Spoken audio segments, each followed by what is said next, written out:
Hello dear English learners and lovers, welcome to my channel Sound English Academy. This is Ali sir.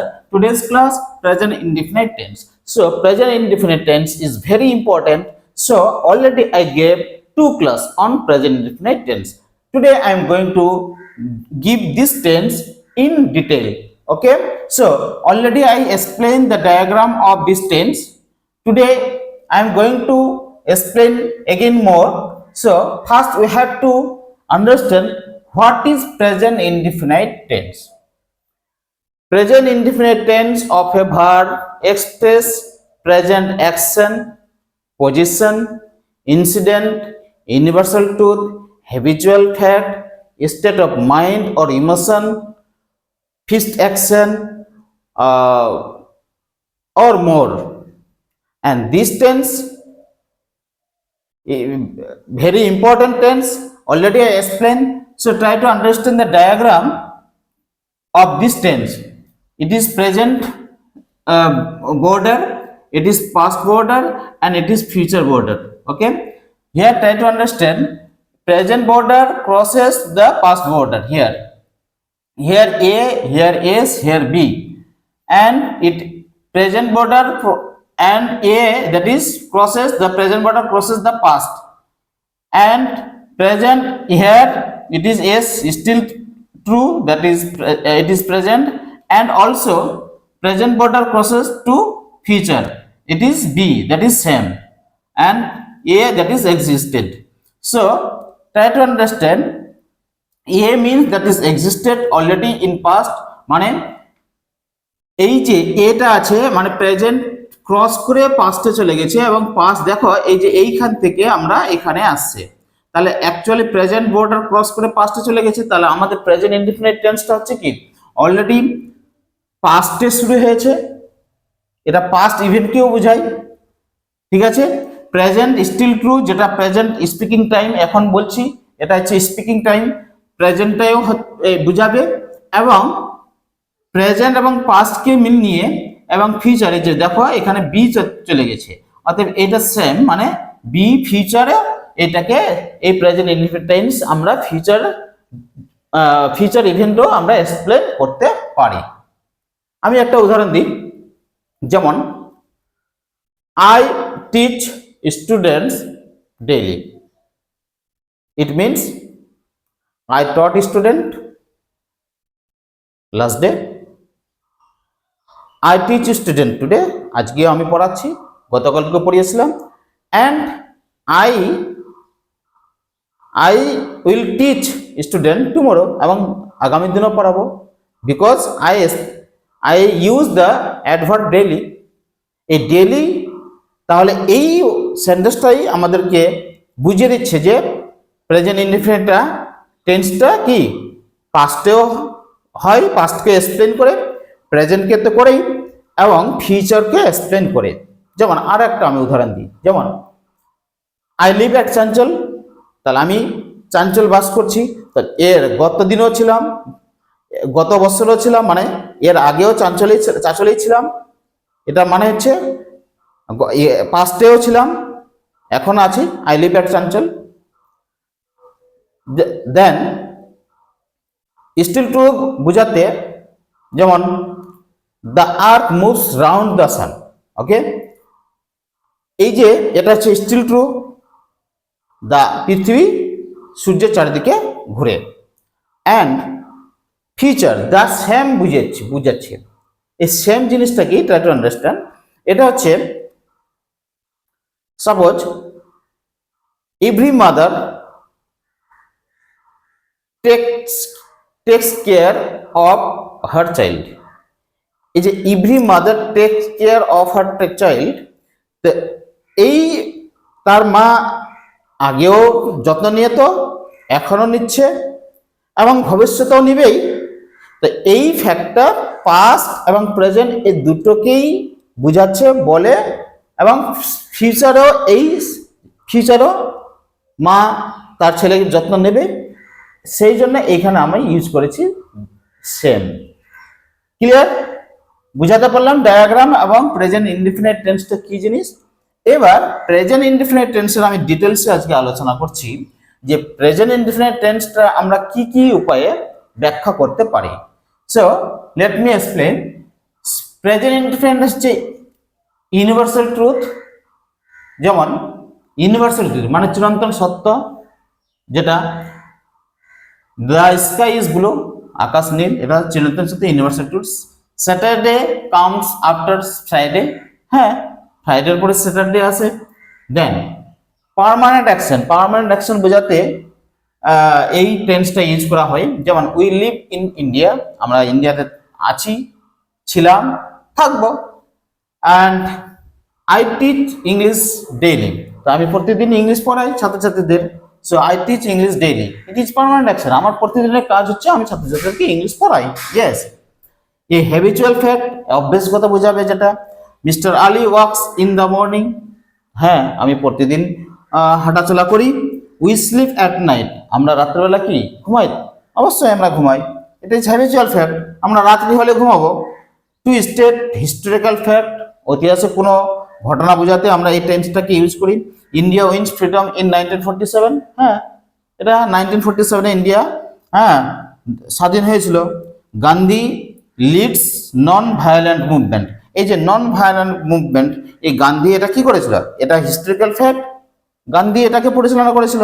So imperative সেন্টেন্সটাও বোঝায় কি, এই present indefinite টেন্সটা imperative সেন্টেন্সকে বোঝায়। Put the flower on the vase, এই যে put the flower on the vase, এটা imperative sentence. Always speak the truth, এই যে always speak the truth, it is imperative sentence. Okay, but এই ট্রুথের আগে অবশ্যই দা ইউজ করবে, otherwise it is wrong.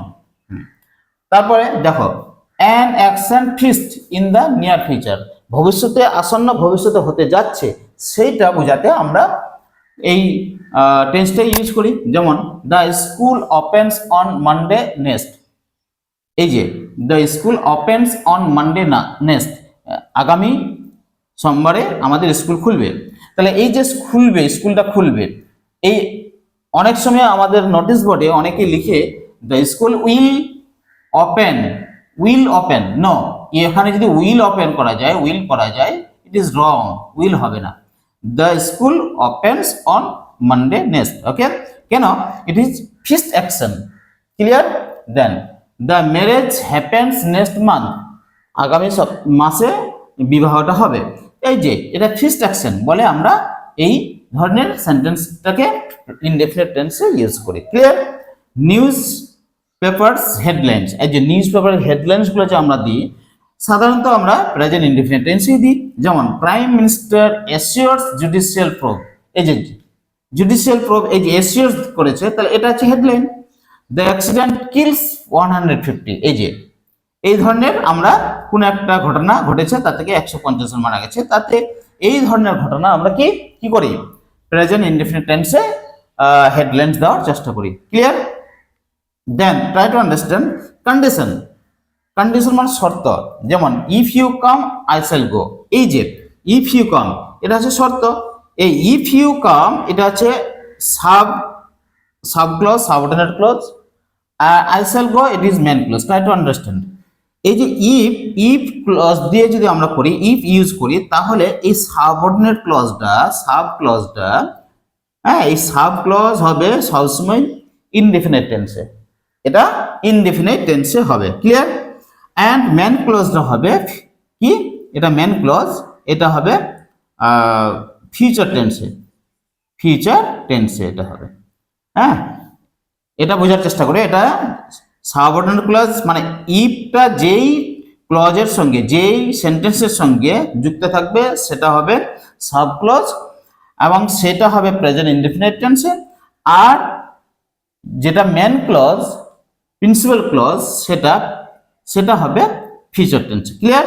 Then to quote an author, কোনো মহান ব্যক্তি কোনো কথা বলে গেছেন, সেটা আমরা এক্সপ্লেন করতে ইনডেফিনিট টেন্স ইউজ করি। যেমন Swamiji said to love man is to love God, হ্যাঁ to love man is to love God, very important speech. Keats says a thing of beauty is a joy forever. হ্যাঁ, এটা চিরন্তন সত্য কথা। এবং a thing of beauty is a joy forever, very important speech line. So then for exclamation beginning with here and there, এই যে here এবং দেয়ার দিয়ে সেন্টেন্স হয়, সেই সেন্টেন্সগুলো আমরা, এবং এক্সক্লেমেটরি ওটা এক্সক্লেমেশন মোড বোঝায়, তো সেই সেন্টেন্সকে আমরা প্রেজেন্ট ইনডিফিনিট টেন্সকে এক্সপ্লেন করতে পারি। যেমন here comes the bus, here, এই যে here comes the bus, okay. Then what a fun it is, এই সেন্টেন্সটাও আমরা ইনডিফিনিট টেন্সে ইউজ করতে পারবো। দেন দেয়ার আর দেয়ার মিস্টার বস গোজ, দেয়ার মিস্টার বস গোজ, এটা হচ্ছে এই যে এই এক্সক্লেমেশন মুড নিয়ে আমরা এই প্রেজেন্ট ইনডিফিনিট টেন্সটাকে এক্সপ্লেন করলাম। Then state of mind or emotions, try to understand state of minds or emotions. A rose smells sweet. A rose smells sweet. এই যে কিছু আমাদের যে 5 সেন্স অর্গান আছে, আমরা এই 5 সেন্স অর্গান যেগুলো কিছু ওয়ার্ড আছে, সেই সমস্ত ওয়ার্ডগুলো আমরা কন্টিনিউয়াস টেন্সে ইউজ করি না। যেমন আন্ডারস্ট্যান্ড, স্মেল, নো, তারপর লেট, তারপরে বিলিভ, তারপরে বিলং, এরকম অনেক ওয়ার্ড আছে, লাভ, নো, হ্যাঁ, এরকম ওয়ান, এই ধরনের অনেক ওয়ার্ড আছে। আমি একটা চার্ট দিব পরবর্তীতে। এই ওয়ার্ডগুলো অ্যাকচুয়ালি এটা প্রেজেন্ট ইনডিফিনাইট টেন্স ইউজ করা বেটার। আই এম ফিলিং বলে I feel, it is better. I am feeling এটা এখন ইউজ করছে সেটা অন্য সেন্সে। যেমন তারপরে দেখো, তাহলে the books belongs to me, এইখানে যখন এই সমস্ত অবস্থান যদি বোঝাই বা সেই ক্ষেত্রে আমরা কিন্তু যেমন বুক, দ্য বুক কি is belonging to me, it is wrong, it is wrong, the book belongs to me, আমার। তো এই বিলংসটাও প্রেজেন্ট ইনডিফিনিট টেন্সে ইউজ করা হয়। সো এই ইনডিফিনিট টেন্সকে আরো অনেকভাবে ব্যাখ্যা করা যায়, তবে আমি আজকে এই প্রায় 10-11টা ফাংশন বুঝালাম। এবং okay, so if you like my class, please like, comment and subscribe my channel and follow my class every day. তবে আমি অফলাইনও পড়াই, আমার ঠিকানা আছে Chanchal Baragachhia, Malda. Thank you all of you. হ্যাঁ।